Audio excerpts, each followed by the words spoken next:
Spotlight நேயர்களுக்கு வணக்கம். தமிழ்நாட்டில் நடக்கக்கூடிய 2026 சட்டசபை தேர்தல் வெகு விரைவில் வெகு சூடுபட்டு பறந்துக்கிட்டு இருக்குது. இப்போ இந்த சமயத்தில் நாம் தமிழர் கட்சி யார் அறிவித்தாங்களாலேயோ தொகுதியை 234 தொகுதியிலும் வேட்பாளர் நிற்பாங்கன்னு அறிவித்த தமிழ்நாட்டில் முதல் கட்சி நாம் தமிழர் கட்சி. அறிவித்தவர் நாம் தமிழர் கட்சியினுடைய ஒருங்கிணைப்பாளர் சீமான். அவர் 50-50 தான்.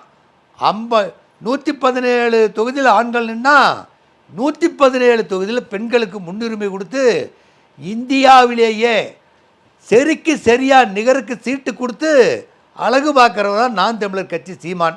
அந்த அளவுக்கு நாம் தமிழர் கட்சி கொள்கை உறுதிப்பிடிப்போடு இருக்கிற கட்சி தான். இப்போ இந்த தடவை காரைக்குடியில் நாம் தமிழனுடைய கட்சியினுடைய நிறுவனர் சீமான் காரைக்குடியில் நிற்கிறார். காரைக்குடியில் நின்னால் அவருக்கு வெற்றி வாய்ப்பு வெற்றி வாய்ப்பு குறைவு தான். ஆனால் குறைஞ்சபட்சம் 50,000 ஓட்டுக்கு மேலே அவர் வாங்குவார். சீமானுக்கு ஓட்டு அங்கே 50,000 ஓட்டு வாங்குறான்னு சொன்னால் ஏதாவது ஒரு கட்சி அங்கே வந்து கழுது போயிடும். ஆனால் சீமான் அந்த கட்சியிலெல்லாம் சேர்த்துருந்தாங்கன்னா அங்கெல்லாம் ஜெயிக்கிறதுக்கு வாய்ப்பு. ஆனால் சீமான் கட்சி எந்த கட்சியில் போய் கூட்டணி சேர்ந்துருந்ததோ அந்த கட்சி தமிழ்நாட்டில் ஆட்சி பெறுமுங்கிறது எழுதப்படாத சட்டமாக இருந்தாலும் அவர் எந்த கட்சியிலும் சேர்லிட்டார். இப்போ சீமான் பெண்களுக்கு அதிகமாக கொடுத்து நிற்கிட்டு இருக்கிறாங்க. இப்போ சீமானுக்கிட்ட இருந்து பிசுறு ஒன்று போச்சு இல்லைங்களா, காளியம்மாள். அந்த பிசுறு எங்கே போய் ஒட்டிக்கிச்சு? அதிமுகவில் எடப்பாடிக்கிட்டு போய் ஒட்டிக்கிச்சு. எடப்பாடிக்கிட்டு போய் ஒட்டுனதில் ஏதாவது ஒரு இந்த கடலோர மாவட்டத்தில் ஒரு தொகுதி கிடைக்குன்னு போச்சு. இதுவரையிலும் ஒதுக்கப்பட்ட தொகுதியில் அந்த பிசுருக்கு எந்த தொகுதியும் ஒதுக்கலை. நீ எடப்பாடி வந்து பெண்கள் விரும்பி தான் இல்லாத உங்களுக்கு திருவாடானையில் கிருத்திகா முனுசாமி நிறுத்துகிறாங்க. இங்கே லால்குடியில் லீமா ரோசன் நிறுத்துகிறாங்க. இப்போ மரகதம் குமரவேலன் நிறுத்துகிறாங்க. நிறையா பெண்களுக்கு அதிகமாக முக்கியத்துவம் கொடுத்து நிறுத்துகிறாரு. ஆனால் காளியம்மாள் பேசப்படக்கூடிய நபராக இருக்கிறதுனால அவருக்கு மாநில கொள்கை வரப்பு துணை செயலர் அதிமுகவில் பதவி வழங்கியிருக்கிறாரு. இப்போ அவர் பிரச்சாரத்துக்கு விந்தியா பிரச்சாரம் பண்ணும். தமிழ்நாட்டில் 234 தொகுதியில் விந்தியாவினுடைய பிரச்சாரம் ஓங்கி ஒலிக்கும். எப்பவுமே விந்தியாவினுடைய பிரச்சாரம் தான் தமிழ்நாட்டில் அதிமுக எடுபட்டு இருக்குது. இப்போது அதே மாதிரி இந்த முறையும் பிரச்சாரத்துக்கு பயன்படுத்தி கொள்வார்கள். ஆனால் அதே மாதிரி காளியம்மாளையும் மாநில கொள்கை பரப்பு துணை செயலாளருங்கிற முறையில் அவரை பிரச்சாரத்துக்கு பயன்படுத்திக்குவாரா, இல்லை அவர் ஏதாவது ஒரு தொகுதி கொடுத்தா பரவாயில்ல அப்படிங்கிறதுக்காகத்தான் போய் எம்எல்ஏவுக்கு போய் நின்று இருக்கிறாங்க. ஆனால் நாம் தமிழர் கட்சியில் இருக்கிறப்போ 3 முறையும் அவர் சட்டசபைக்கும் போட்டி போட்டாங்க, பாராளுமன்றத்துக்கும் போட்டி போட்டாங்க, தோல்வி தழுவுனாங்க. இப்போ சீட்டு கொடுக்குறாரா என்னங்கிறத இன்னும் அதிமுகவில் விடுபட்ட தொகுதி கொஞ்சம்தான் இருக்குது. அந்த கொஞ்சம் தொகுதியில் காளியம்மாள் வருவாங்களா என்னங்கிறது டவுட்டு தான். ஆனால் ஒட்டு மொத்தத்தில் பார்க்குறப்போ யார் ஓடையும் நான் கூட்டு சேர மாட்டேன், நான் தனியாக தில்லாக நிற்கிறேன்னு சொன்ன ஒரே தில்லுக்கு சொந்தக்காரர் நாம் தமிழர் சீமான் தான். இப்போ அதிமுக கூட்டணிக்கு வருவான்.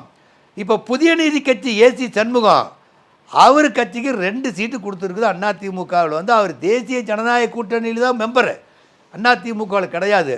இருந்தாலும் ஏசி சண்முகம் இன்னைக்கு மதுரை மத்திய தொகுதியில் குஷ்புனுடைய கணவர் சுந்தர் சிக்கு அங்கே சீட்டு கொடுத்து அறிவிச்சிட்டாங்க. குஷ்பு பாரதிய ஜனதாவில் மாநில மகளிர் அணியில் முக்கிய பதவியில் இருக்குது. இருந்தாலும் குஷ்பு அவருக்கு நிற்கிறது தெரியுமா, சுந்தர்சி புதிய நீதி கட்சியில் நிற்கிறது தெரியுமா என்னன்னு தெரியல. அப்போ புருஷன் ஒரு கட்சியில் நிற்கிறாங்க, பொண்டாட்டியில் ஒரு கட்சியில் நிற்கிறாங்க. இப்போது ஆனால் என்ன இருந்தாலும் கூட்டணி கட்சியில் தான் நிற்கிறாங்க. ஒரு மாற்று கட்சியில் போய் சுந்தர்சி வேட்பாளராக நிறுத்தப்பட இல்லை. ஆனால் ஏசி சண்முகத்தை பொறுத்தளவுக்கு அவர் ஒரு முதலியார் பெட்டு. அவர் ஆற்காடு, அந்த மாதிரி ஆரணி, இந்த வேலூர் இந்த மாதிரி தொகுதியில் தான் அவர் சீட்டு கேட்பார். ஏன்னா எப்பவுமே அந்தப்பட்ட தொகுதியில் தான் நின்று அவர் வேட்பாளர் நிறுத்தப்பட்டவர். அவர் நாடாளுமன்ற தொகுதியில் நிற்பாங்க. ஆனால் அவருக்கு அந்த தொகுதி கொடுக்கப்படாதனால அவர் ஒரு தொகுதி மதுரை மத்திய தொகுதிக்கு அதிகாரப்பூர்வமான வேட்பாளராக சுந்தர்சியை அறிவிச்சிட்டாங்க. சுந்தர்சி தனியாக நின்னா கூட அங்கே எது ஜெயிக்கிறதுக்கு வாய்ப்புங்கிறது என்னங்கிறது கூட அவர் சினிமா ஒரு தயாரிப்பாளர் நடிகர் அப்படிங்கிற ஒரு பிரமுகராக இருக்கிறப்ப வாக்கு வாங்கிறது கூட வாய்ப்பு இருக்கும். ஆனால் பாரதிய ஜனதா கட்சியில் போய் இப்போ ரெட்டலையில் நிற்கிறாரு. அதுதான் வந்து அங்கே அவருக்கு ஒரு ப்ளஸ் பாயிண்ட்டு. ரெட்டலையில் நிற்கிறப்போ மதுரைனாவே ரெட்டலை தான் அர்த்தம். ஆனால் மதுரையில் வந்து இந்த முறையில் வந்து அப்போ திமுக கோஷ்டியில் என்ன பண்ணுதுங்கிறது இனிமேல் சுந்தரசி நிறுத்துகிறப்போ அப்புறம் அவங்க அதுக்கு தகுந்த மாதிரி அங்கே கம்யூனிஸ்ட் பெல்ட் அதிகமாக இருக்குது. ஏன்னா மகேந்திரங்கிற எம்பியாக இருக்கிறாரு. இப்போ அதிமுகவும் அங்கே வந்து களம் இறங்குறக்கு அதெல்லாத்தையும் இப்போ இவங்களை தூக்கி கொடுத்துட்டாங்க. அதிமுக நேரடியாக களம் இறங்கலினாலும் நேரடியாக ரெட்டலை கொண்டு நேரடியாக களத்தை இறக்கி விட்டுருக்குறாங்க அவங்க. இப்போ மதுரை மத்தியம் அதிமுக வசம் வருமா என்னங்கிறத மக்கள் கையில் தான் இது இருக்குது. ஏன்னா இதில் வந்து இவர் வந்து புதிய நீதி கட்சிக்கு போயிட்டார். அவங்க சம்சாரம் வந்து குஷ்பு வந்து பாரதிய ஜனதாவில் இருக்குது. மக்கள் சிந்தனை பண்ணுவான், ஏன்னா புருஷன் ஒரு கட்சியில் பொண்டாட்டியில் ஒரு கட்சியில் இருக்கிறாங்க. இப்போ தமிழ்நாடு அரசில் அவ்வளோ கேவலமாக போச்சான்னு நினைப்பாங்க இல்லையா. எல்லாம் ஒரு அவர் பாரதிய ஜனதா கட்சியில் நின்று இருந்தால் கூட குஷ்புனால் பிரச்சாரத்துக்கு பயன்படுத்திக்கிட்டாங்க. அவர் வந்து சுந்தரசி நிற்கிட்டுன்னு சொன்னால் கூட மக்கள் யோசனை ஒன்று பரவாயில்லைன்னு சொல்லுவாங்க. ஆனால் அந்த அளவுக்கு இல்லாமல் ரெட்டலையில் வந்து புதிய நீதி கட்சியில் நிற்கிறது தான் மக்கள் அங்கே குழம்பி போகிற சூழ்நிலையில் இருக்குது. அந்த சூழ்நிலையில் குஷ்புனுடைய சுந்தர்சி அங்கே வென்று வருவாருங்கிறது அது கடவுளுக்கு தான் தெரியும். அந்த சூழ்நிலையில் தான் இருக்குது. ஏன்னா தேசிய ஜனநாயக கூட்டணியில் அங்கம் வகிக்கக்கூடிய கட்சிகளுக்கெல்லாம் அவங்க கேட்ட தொகுதியை கொடுக்கல. யார் வெற்றி வாய்ப்பு இருக்கிற தொகுதியை கேட்டாங்களோ அந்த தொகுதி தேசிய ஜனநாயக கூட்டணியில் கொடுக்கப்படாத காரணத்தினால தான் நம்ம புரட்சி பாரதத்தினுடைய கட்சி அவர் ஜெகன்மோகன் அவர் தனியாக அவருக்கு கட்சியை கேட்குறாரு, கொடுக்க முடியாதுட்டாங்க. அவர் 2 சீட்டு கேட்டார். 2 சீட்டுக்கு தேசிய ஜனநாயக கூட்டணியில் வந்து அவருக்கு சீட்டு கொடுக்கல. அதனால் அவர் தனியாக ஒரு அணி அமைக்கிறதுக்கு ஒரு அணி ஃபார்ம் பண்ணிக்கிட்டு இருக்கிறாங்க. இப்போது ஜெகன்மூர்த்தி வந்து ஒரு சீட்டு கொடுத்துருக்கணும் அவர் கேட்குற தொகுதி. ஏன்னா அவர் சட்டசபை உறுப்பினராக இருக்கிறப்ப கொடுத்துருந்தா அதிமுகவுக்கு அங்கே வலுச்சேர்க்கும். அவர் இப்போ தேசிய ஜனநாயக கூட்டணி இப்போ கழிச்சு விட்டுச்சு. இப்போ தேசிய ஜனநாயக கூட்டணியில் வந்து சரியான வேட்பாளர்களை எங்கேயுமே அவங்க கூட்டணியில் நிறுத்துறதுக்கு உண்டான ஆள் ஒரு பக்கம் இருப்பான், தொகுதி ஒரு பக்கம் இருக்கும். தொகுதி மாற்றி மாற்றி மாற்றி மாற்றி நிற்க வைக்கிறதுனால தேசிய ஜனநாயக கூட்டணிக்கு வாய்ப்பு குறைவாக தான் இருக்கும். அவங்க 27 தொகுதியில் நின்னாலும் அந்த 27 தொகுதியில் ஒரு 3-4 தொகுதிக்கு மேலே வெற்றி பெறுவதுங்கிறது ரொம்ப கடினமான சூழ்நிலை தான்.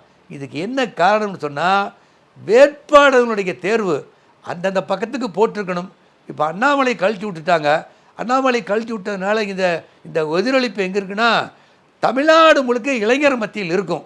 இளைஞர் மத்தியில் இருக்கிறப்போ எப்படி உங்களுக்கு தேசிய ஜனநாயக கூட்டணி வந்து தாமரைப்பூ சின்னத்தில் வெற்றி பெற வாய்ப்பாக இருக்கும். அவரை வந்து பயன்படுத்திக்க விரும்பலை. அவருக்கு வேணுங்கிற ஆளுக்கு சீட்டு கேட்டாங்க, கொடுக்குறதுனால அண்ணாமலையும் அமைதியாயிட்டாங்க. இப்போ இந்த சூழ்நிலையில் தேசிய ஜனநாயக கூட்டணியில் நிற்கக்கூடிய 27 தொகுதியும் வலுவு இழந்து தான் காணப்படுது. நன்றி, வணக்கம். இந்த வீடியோ உங்களுக்கு பிடிச்சிருந்தா லைக் பண்ணுங்கள், கமெண்ட் பண்ணுங்கள், ஷேர் பண்ணுங்கள், சப்ஸ்கிரைப் பண்ணுங்கள்.